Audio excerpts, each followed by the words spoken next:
मैं गरीब हो सकती हूं, लेकिन 10,000 के लिए खुद को नहीं बेच सकती। इस एक लाइन को आप बार बार पढ़िए, सुनिए और महसूस कीजिए उस लड़की की पीड़ा और तकलीफ को, जिसका नाम अंकिता भंडारी था। उत्तराखंड में एक बीजेपी नेता के बेटे के रिजॉर्ट में नौकरी करने वाली अंकिता ने अपने एक दोस्त को अपना हाल बताते हुए यह मैसेज किया था। इस एक लाइन में गरीब होने की मजबूरी का इजहार तो है, लेकिन आत्मसम्मान बचाने का हौसला और कोई समझौता न करने की जिद भी है। यही हौसला जब वो नेता पुत्र पुलकित आर्या तोड़ नहीं पाया, तो उसने अंकिता की जान ले ली। अंकिता ने ऐसे कुछ और मैसेज अपने उस दोस्त को भेजे थे। अब पुलिस के हवाले से जब अंकिता के व्हाट्सएप मैसेज सामने आ रहे हैं, तो रोंगटे खड़े हो जा रहे हैं। सोचकर दिमाग हिल जा रहा है कि आखिर 19 साल की उस लड़की को महज 22 दिन की नौकरी में क्या क्या झेलना पड़ा होगा। मेरे पास उसके व्हाट्सएप चैट का कुछ हिस्सा है, जिसे पढ़कर मैं घंटों परेशान रहा। बीजेपी के एक नेता के अय्याश और दारूबाज बेटे के रिजॉर्ट में काम करने वाली एक अकेली लड़की, उसके इर्द गिर्द उसे बचाने वाला या वहां से निकालने वाला कोई नहीं। हर वक्त उस पर गंदी निगाहें और इन सब से जूझती और खुद को बचाने के लिए संघर्ष करती वो लड़की अंकिता। इस व्हाट्सएप चैट के बारे में बताने से पहले मैं आपको एक उसका ऑडियो भी सुनाना चाहता हूं, जिसे उसका आखिरी कॉल कहा जा रहा है। ईटीवी भारत के हवाले से यह आवाज सुनिए, जिसमें रोती हुई अंकिता रिजॉर्ट के कुक करण को कह रही है, प्लीज मेरा बैग लाकर पहुंचा दो दुकान तक। सुनिए जरा। हेलो मैम, क्या हो गया? दीदी बैग ले जा दो दुकान तक। चल चल चलो, गाड़ी घुमा नीचे चल नीचे चल। अरे चलना, आ रहे मैम, हम आ रहे हैं, 2 मिनट में। चल चल। सुबकती हुई अंकिता रिजॉर्ट से अब के कुक को फोन करके अपना बैग मंगवा रही थी। पता नहीं उस वक्त उसके साथ क्या हुआ था, क्यों रो रही थी। क्या वो रिजॉर्ट से चुपचाप जान बचाकर भागना चाहती थी? कुछ सेकंड की बातचीत के बाद कॉल कट गया। यह उसी रात की आखिरी कॉल है जिस रात अंकिता का कत्ल कर दिया गया था। अंकिता ने जिस करण को कॉल किया था, उसका कहना है कि वो बैग लेकर अंकिता की बताई हुई जगह पर गया तो था, लेकिन वहां कोई मिला नहीं। अंकिता उस वक्त किस हाल में थी, कहां थी? क्या पुलकित आर्या और उसके दोस्त भी उस वक्त अंकिता के साथ थे? क्या वो बचकर भागने की कोशिश कर रही थी? क्या उसे लग रहा था कि अब उसका बचना नामुमकिन है? इस कॉल से कई सवाल पैदा होते हैं, लेकिन ये सब तो अब जांच से ही पता चलेगा कि उस वक्त हो क्या रहा था। जितना अब तक पता चला है, वो दिल और दिमाग को सुन्न कर देने वाला है। 19 साल की वो बिटिया, जो बहुत हसरत के साथ अपने गांव से करीब 125 किलोमीटर दूर एक रिजॉर्ट में नौकरी करने आई थी, उसे क्या क्या नहीं झेलना पड़ा। मैंने अंकिता के वो व्हाट्सएप चैट पढ़े, जिसमें अंकिता अपने दोस्त को अपनी तकलीफ बता रही है। उस चैट में उसने लिखा है कि यहां बहुत इनसिक्योरिटी फील होती है। उसने अपने दोस्त को साफ साफ लिखा था कि सोमवार को कुछ वीआईपी गेस्ट आ रहे हैं, उन्हें एक्स्ट्रा सर्विस चाहिए। उफ, ये पढ़कर दिमाग हिल जाता है। और ये मैसेज हत्या के एक दिन पहले का है। माफ करना बिटिया, आज तुम्हारे वो संदेश में पढ़ने को मजबूर हूं जो पढ़ा नहीं जा रहा है, लेकिन दुनिया को और सिस्टम को पता तो चले कि तुम पर क्या गुजर रही थी अंकिता। बीजेपी नेता का बेटा होने का दम भी था कि पुलकित आर्या जैसा दरिंदा बिना किसी डर या संकोच के अंकिता को शिकार बनाने पर आमादा था। अंकिता ने अपने इस चैट में पुलकित आर्या के मैनेजर अंकित का नाम लेकर लिखा है कि अंकित मेरे पास आया था और यह कह रहा था, उसने यह भी लिखा, यह कह रहा था कि अगर मैं गेस्ट को हैंडल नहीं करूंगी तो मुझे हटा दिया जाएगा, किसी दूसरी लड़की को रख लेंगे। अंकिता भंडारी ने अपने दोस्त को वहां उसके साथ हो रही ज्यादती का जिक्र करते हुए यह भी कहा कि अगली बार ऐसा कुछ बोला तो मैं यहां काम नहीं करूंगी। बहुत गंदा होटल है, मुझे ... बनाने पर तुले हैं, क्योंकि जो शब्द है वो मैं एक बेटी के लिए बोलना भी नहीं चाहता। मैंने एक बार नहीं 50 बार अंकिता की तस्वीर देखी है बीते 2 दिनों से 3 दिनों से, जब से ये खबरें चल रही हैं। बिल्कुल हमारी और आपकी बेटी की तरह ही थी अंकिता। अभी उसका ये व्हाट्सएप मैसेज पढ़ रहा हूं तो ऐसा लग रहा है जैसे उसकी तकलीफ और बेचारगी से गुजर रहा हूं। अंकिता ने एक मैसेज में अपने दोस्त को लिखा, उसने मेरे को हक किया, दारू पी रखी थी। अंकित ने बोला उसने पी रखी है, मत बोलो कुछ, बहुत लड़ाई हो जाएगी। कितनी मजबूर थी और कितना मजबूर उसे किया जा रहा था। वो बेचारी लड़की किन लोगों के बीच फंस गई थी। अंकिता के दोस्त ने जब उससे चैट पर पूछा कि मैं तुम्हें कॉल करूं तो उसने कहा नहीं, आवाज आएगी, वो सुन लेगा। समझिए कि कितनी डरी हुई थी अंकिता। पुलकित आर्या जैसे दरिंदे जिनके लिए वो शिकार थी, और अंकिता ऐसी लड़की जो अकेली होकर भी हालातों से लड़ रही थी, अपने को बचाए रखने के लिए संघर्ष कर रही थी।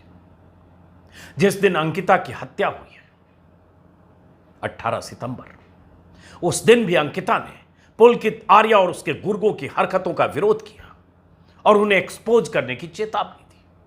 नतीजा यह हुआ कि तीनों ने मिलकर अंकिता को रिजॉर्ट के पास एक नहर में धक्का दे दिया और खुद रिजॉर्ट आ गए। यह घटना 18 सितंबर की है, जैसा कि मैंने बताया। उसी दिन देर शाम को पुलकित आर्या अपने 2 लोगों के साथ अंकिता को लेकर निकला था। जब लौटा तो अंकिता उसके साथ नहीं थी। कहानी यह बना दी गई कि अंकिता कहीं चली गई है। 6 दिन तक उसके परिवार वाले दर दर की ठोकरें खाते रहे। पुलकित ने बाप के रसूख के दम पर बचने की पूरी प्लानिंग कर ली थी, क्योंकि बाप भारतीय जनता पार्टी का नेता। लेकिन जनता के दबाव में पुलिस को एक्शन लेना पड़ा। 6 दिन बाद पुलकित और उसके गुर्गे की निशानदेही पर अंकिता की लाश रिजॉर्ट के पास ही एक नहर से बरामद हुई। पुलकित और उसके 2 गुर्गों की गिरफ्तारी के बाद भी इलाके के लोगों में इतना गुस्सा है कि रिजॉर्ट के कुछ हिस्सों पर बुलडोजर चलने के बाद भी लोग उसे पूरी तरह जमींदोज होते देखना चाहते हैं। और क्यों यह बुलडोजर चला, इसको लेकर भी कुछ सवाल है, आगे बताऊंगा। अंकिता की कहानी एक गरीब परिवार की लड़की की कहानी है जो 12वीं के आगे की पढ़ाई इसलिए नहीं कर पाती है क्योंकि उसके मां बाप की आर्थिक हालत अच्छी नहीं है। किसी तरह से उसे ऋषिकेश के पास एक रिजॉर्ट में रिसेप्शनिस्ट की नौकरी मिलती है। प्राइवेट सिक्योरिटी गार्ड की नौकरी छोड़ चुके उसके पिता और आंगनवाड़ी वर्कर के तौर पर मामूली कमाई करने वाली मां अपनी बेटी की नौकरी पर खुश भी होती है, गर्व भी करती है, परिवार की बेहतरी की उम्मीद जगती है। अपने गांव से करीब 130 किलोमीटर दूर एक रिजॉर्ट में नौकरी करने आ जाती है अंकिता। 28 अगस्त को वो ज्वाइन करती है। उसे रहने के लिए वहीं एक कमरा दे दिया जाता है। लेकिन रिजॉर्ट चलाने वाला नेता पुत्र पुलकित आर्या का इरादा तो कुछ और था। वो अंकिता का इस्तेमाल करना चाहता था, और वो अंकिता जो किसी भी सूरत में पुलकित आर्या या उसके गुर्गों के जाल में नहीं फंसना चाहती थी। उसे क्या पता था कि जहां वो नौकरी करने आई है वहां उसे ऐसे दरिंदों का सामना करना पड़ेगा। अंकिता को जब यह एहसास हुआ कि वो गलत जगह फंस गई है तो उसने अपने दोस्त को मैसेज करके अपना हाल बयान करना शुरू किया। अंकिता के वही व्हाट्सएप मैसेज मैं आपको पढ़कर सुना रहा हूं, और यह सबसे बड़ा सबूत है कि बीजेपी नेता का बेटा पुलकित आर्या कैसे उसे शिकार बनाना चाहता था, और जब अंकिता उसके चंगुल में नहीं आई तो उसने कैसे उसकी जान ले ली। अंकिता को नौकरी की पहली सैलरी भी नहीं मिली थी और उसकी जान चली गई। 28 अगस्त को उसने ज्वाइन किया, 18 सितंबर को उसे मार दिया गया। कुल जमा 22-23 दिन की नौकरी। सोचिए जरा, मैं तो बार बार कल्पना करता हूं उसके व्हाट्सएप मैसेज को पढ़कर, उस ऑडियो कॉल को सुनकर जो मैंने आपको सुनाया है, जब रोती बिलखती अंकिता एक कुक को फोन करके कह रही है मेरा बैग लेके आ जाओ। शायद वो बच निकलना चाहती थी, उसे अंदेशा हो गया था कि उसका बचना मुश्किल है, लेकिन बच नहीं पाई। जिस रिजॉर्ट में अंकिता नौकरी करती थी, उसके मालिकों ने मामले को दबाने की पूरी कोशिश की। 6 दिन तक तलाश होती रही। फिर गिरफ्तारी के बाद उसने कुछ बताया कि झगड़ा हो गया और अंकिता से, और उसने कुछ धमकी दी और उसके बाद उसने धक्का दे दिया नहर में। लेकिन उसके बाद उस रिजॉर्ट पर बुलडोजर चला देर रात को। कहा गया कि शुरुआती हिस्से 1 या 2 कमरे बुलडोजर से तोड़े गए। अब यहां भी कुछ सवाल पैदा हो रहे हैं। किसी अखबार में खबर देख रहा था कि उसी कमरे को बुलडोज किया गया जिस कमरे में अंकिता रहती थी, सामने का कमरा जो सील था और जिसमें सबूत थे, क्योंकि उसी कमरे में अंकिता अगर रहती थी तो कुछ न कुछ वहां ऐसा होगा जो इस केस में सबूत बनता। लेकिन सिर्फ उस कमरे को बुलडोज किया गया, सामने के कुछ हिस्से को ऐसे ही तोड़ा फोड़ा गया है। अखबार में खबर देख रहा हूं, किसी अखबार में, कि उस कमरे में सामान बिखरा पड़ा है, मलबा है। अब आसान नहीं है सबूत वहां से जुटाना। स्क्रीन पर अखबार की खबर लगा रहा हूं, साथ में यह भी कहा जा रहा है ये क्यों बुलडोजर चला, इसके बारे में कुछ पता नहीं चल रहा है कि किसके निर्देश पर बुलडोजर चला। इसी खबर में है कि प्रशासन ने नहीं दिया था रिजॉर्ट तोड़ने का आदेश। और ये डीएम के हवाले से खबर है कि पौड़ी के डीएम विजय कुमार जोगदड़े ने बताया कि जिला प्रशासन ने रिजॉर्ट पर बुलडोजर चलाने का कोई आदेश नहीं दिया था और यह पता लगाने के लिए कि बुलडोजर कैसे चला इसकी जांच के आदेश दिए हैं। तो सवाल उठता बुलडोजर चला कैसे, और अगर ऐसा कोई मामला होता है तो पहले सबूत एकत्र किया जाता है, फॉरेंसिक टीम जाती है, एक एक चीज को फिंगरप्रिंट से लेकर हर चीज को जांच के लिए, सबूत के लिए जुटाती है, और उसके बाद वो सील रहती है वो जगह जब तक चार्जशीट पुलिस ना करे। लेकिन यहां उस हिस्से को तोड़ा गया और यहीं कुछ सवाल है। डीएम कह रहे उन्हें पता नहीं क्या सबूत से कोई छेड़छाड़ हुई। ये सवाल सोशल मीडिया पर बहुत सारे लोग लिख रहे हैं कि पुलिस ने वाहवाही लूटने के लिए या लोगों का गुस्सा शांत करने के लिए या ये दिखाने के लिए सियासी तौर पर कि हम देखो बुलडोजर वहां भी चला देते हैं, चाहे वो बीजेपी का नेता का बेटा क्यों ना हो। ये किया तो सही, लेकिन इसके फायदे कम हैं, नुकसान ज्यादा है। ये दिखावटी बुलडोजर कहीं सबूतों को मिटा तो नहीं गया, ऐसे कुछ सवाल हैं। इसका जवाब आना अभी बाकी है। लेकिन इस बीच जो नेता है बीजेपी के, जिन्हें निकाल दिया गया, पुलकित के पिता और उनका भाई, पुलकित का भाई, वो भी बीजेपी में नेता था। दोनों को बीजेपी ने निकाल तो दिया, लेकिन आज मैं एक बयान देख रहा हूं। पुलकित के बाप ने कहा है कि मेरा बेटा भोला है और मेरा बेटा पुलकित मुझसे अलग रह रहा था, वो भोला है, उसे इंसाफ मिलना चाहिए, ये पुलकित के नेता पिता ने कहा है। पूर्व मंत्री रह चुके हैं विनोद आर्या, ओबीसी मोर्चा की राष्ट्रीय कार्यकारिणी के सदस्य और यूपी के सह प्रभारी थे। नेता का बेटा ना होता तो यह रिजॉर्ट सुना है जो बना है वो उसके ज्यादातर हिस्से गैर कानूनी है, बिना अनुमति के हैं, बिना नक्शे के हैं, और उसके बाद धौंस पट्टी के साथ वो काम कर रहा था। और जो कर रहा था वहां से कुछ लोग कह रहे हैं कुछ महीने पहले भी एक लड़की वहां से गायब हुई थी। अब उसकी भी जांच अभी होनी है। यह भी जानकारी आ रही है कि उसके पीछे, उस रिजॉर्ट के पीछे कोई उसकी दवा कंपनी या फैक्ट्री थी, उसमें भी लोगों ने आग लगा दी। लोगों का आक्रोश है और आक्रोश वाजिब है। अंकिता के परिवार के बारे में आज इंडियन एक्सप्रेस और टाइम्स ऑफ इंडिया में जो मैंने पढ़ा है, एक बहुत ही साधारण परिवार जिसके सपने होते हैं कि उसकी बेटी बेटा कहीं शहर में जाएंगे, नौकरी करेंगे, उसका भाई शायद दिल्ली में पढ़ता है, एक भाई, क्या हुआ उसके साथ। और ऐसी घटनाओं की लिस्ट देखेंगे तो आपको बीजेपी के नेता पुत्र और बीजेपी से जुड़े लोगों की कुंडली खोजेंगे तो बीते 5 सालों में ऐसी कई घटनाएं हैं। ये सत्ता का गुरूर, ये हनक, ये सिस्टम में पैठ, कि कुछ भी कर गुजरते हैं। और लीपापोती भी इसमें पूरी हुई। 6 दिन बाद लाश मिली।